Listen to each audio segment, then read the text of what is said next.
That's enough from me. Matthew, are you there? Are you I there? am. I can't see you. Hello, Robert. You're there. So, I am indeed. You should be able to see me. That's it. Welcome, everybody. I've got it. It's There you go. Now we see you. technology in action. See, there you go. That's it. It's all very well working from home, or in my case, working from a virtual studio. But if people don't actually click the little icon, that's it. Then it might as well not be appearing. That's it. So, so thank you for that great introduction, Robert. And hello, everyone. It's a pleasure to meet you all, albeit virtually.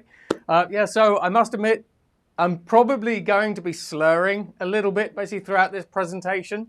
Now, it's nothing personal. It's not because I've been drinking over the past 24 hours. It's because I've just got back from America, and about 5 days ago, I was goofing around with some NFL players at the Hard Rock Stadium in the Miami Dolphins Stadium down in Miami.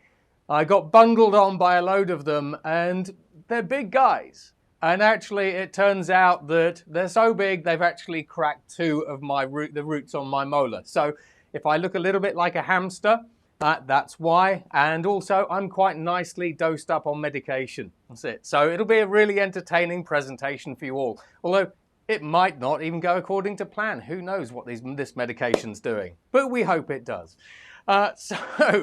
With no further ado, as Robert said, my name is Matthew Griffin. I'm the CEO and founder of the 311 Institute and World Futures Forum.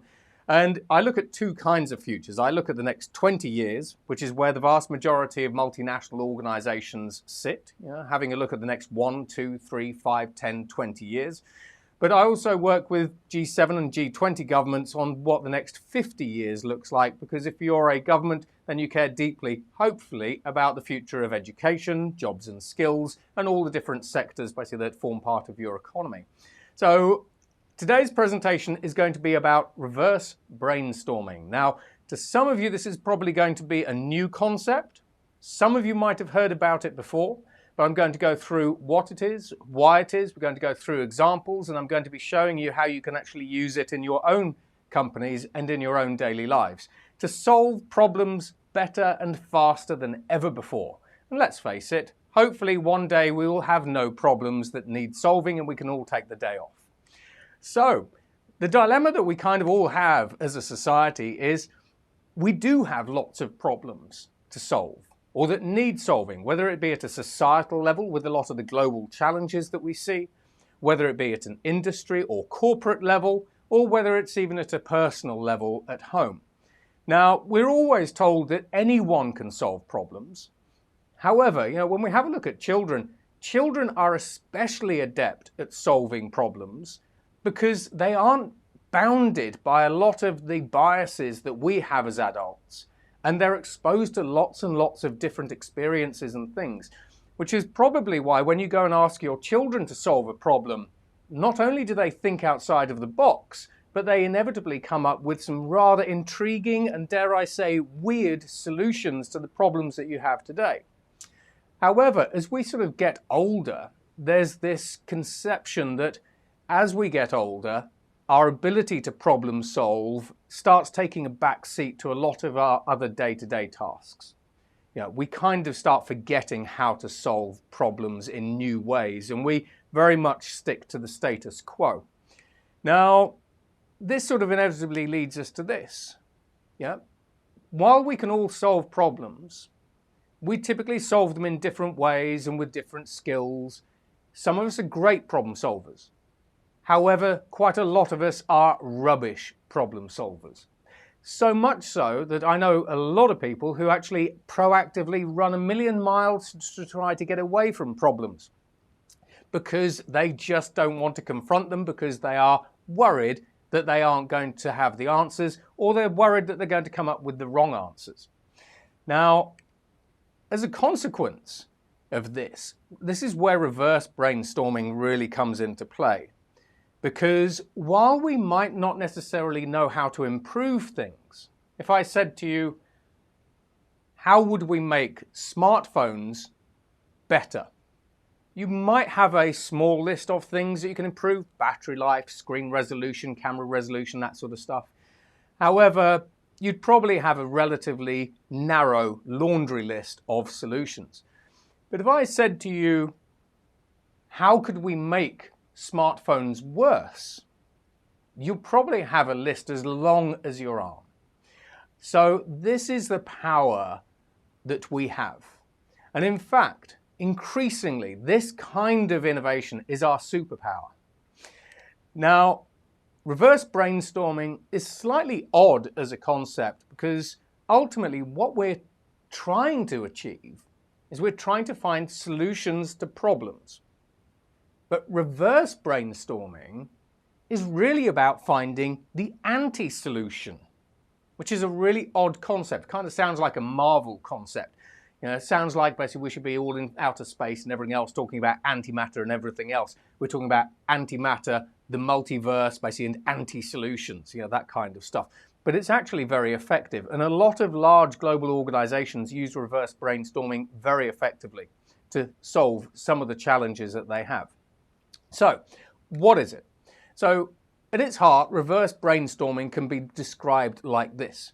It's the process of thinking how you could make a problem worse, and then reversing those ideas that you come up with, or those solutions that you come up with, in order to find the actual solution. That's it. Now, there are generally 4 steps that you can follow. None of this is difficult, and I'm going to walk you through these steps. So, the first thing that you need to do is pick a problem area. Now, for example, a problem area is a very high-level 50,000-foot problem. You know, as an organization, perhaps one of the problems that you want to solve, or the problem areas that you want to tackle, is sustainability. So that's the 50,000-foot problem. Then we start coming down to sort of 30 to 20,000 feet. You now need to define the problem that you're trying to solve. Now, this can be tricky. This is where you need to spend the bulk of your time, defining your problem.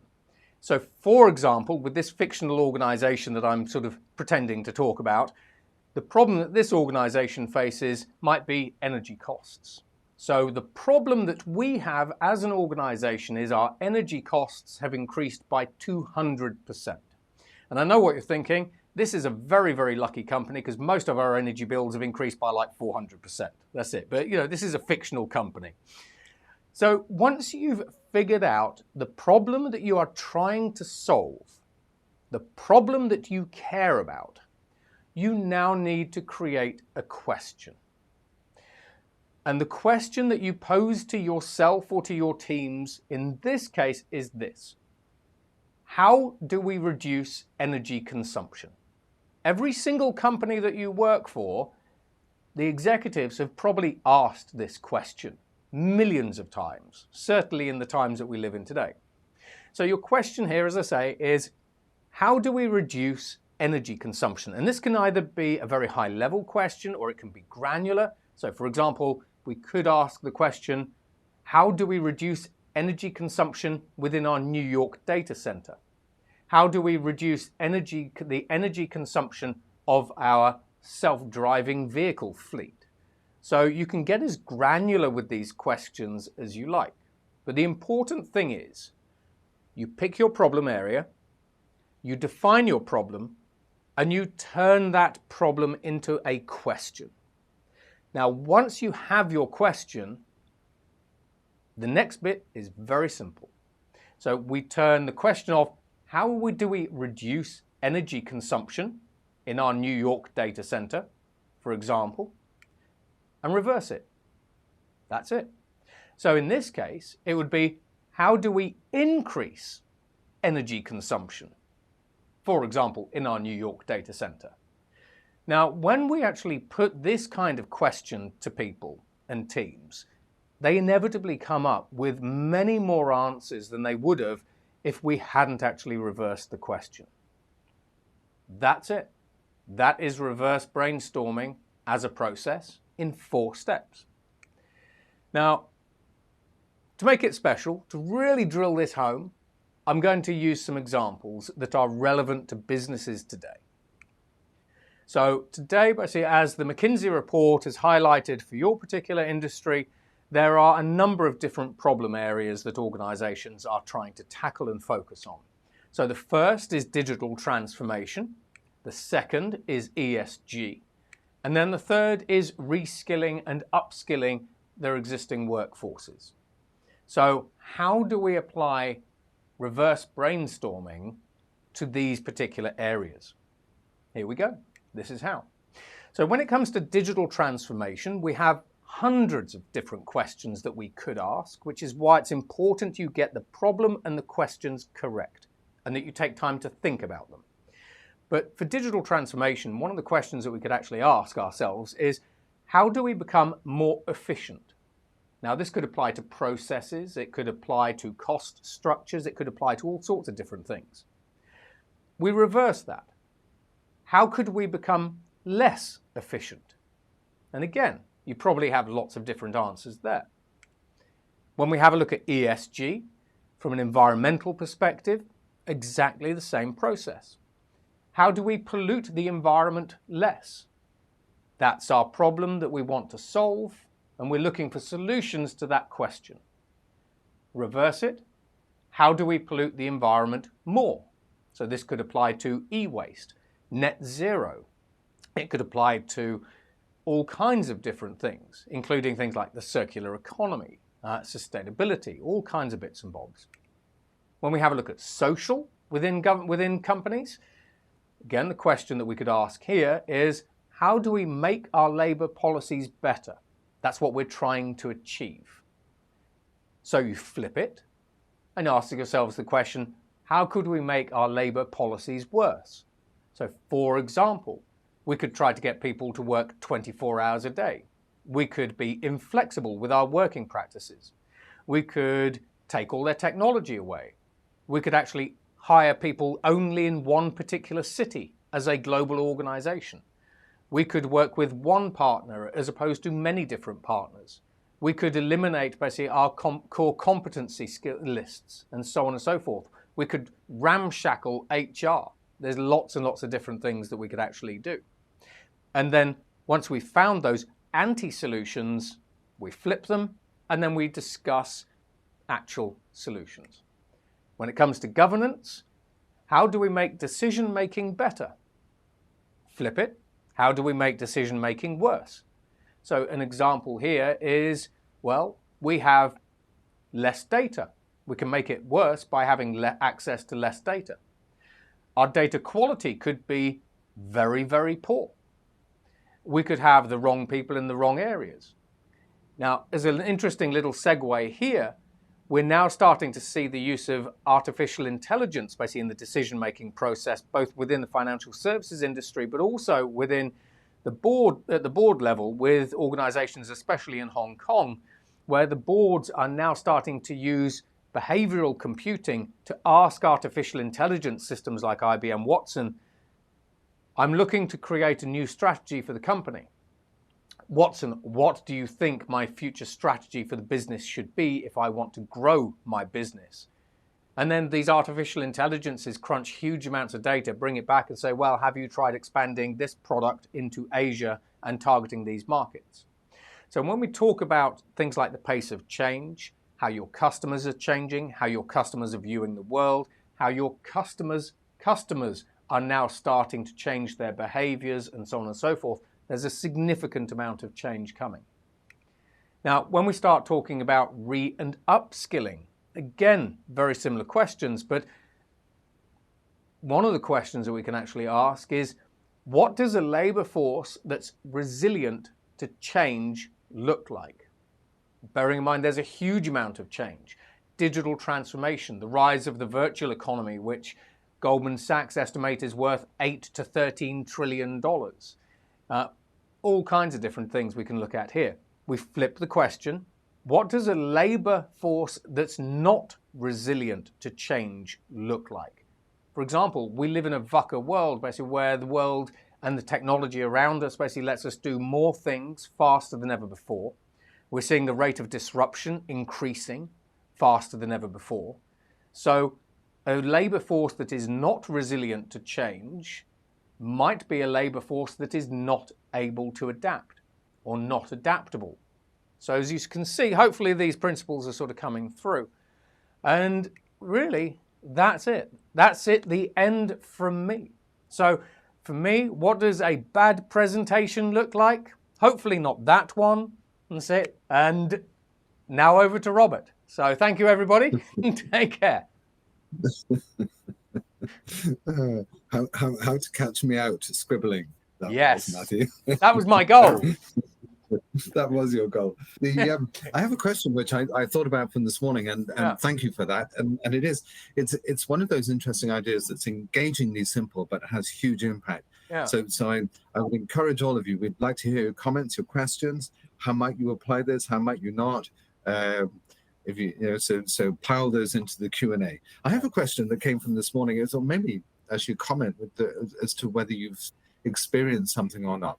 Because you know the old adage, when you say to somebody, "Don't look round," and they immediately look round. Yes. Is there an element to this two questions. Firstly, is there an element to this that the power of the negative is just stronger than the power of the positive in terms of embedding itself in our memory?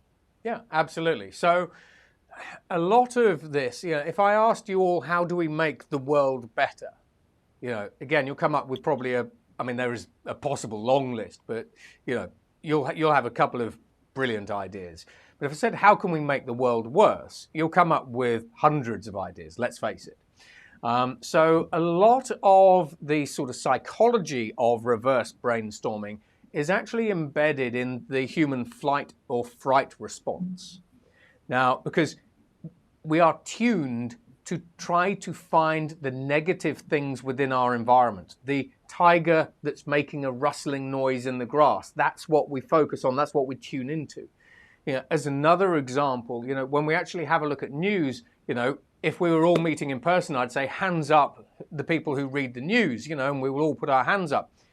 But we are all kind of fixated by, there's a new trend called doom scrolling. We are all generally fixated by the news, and the news is negative.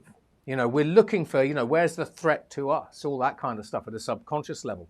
So with reverse brainstorming is really taking the psychology of the flight and fright response, but turning it to your advantage, as opposed to turning it into a potential distraction in today's times.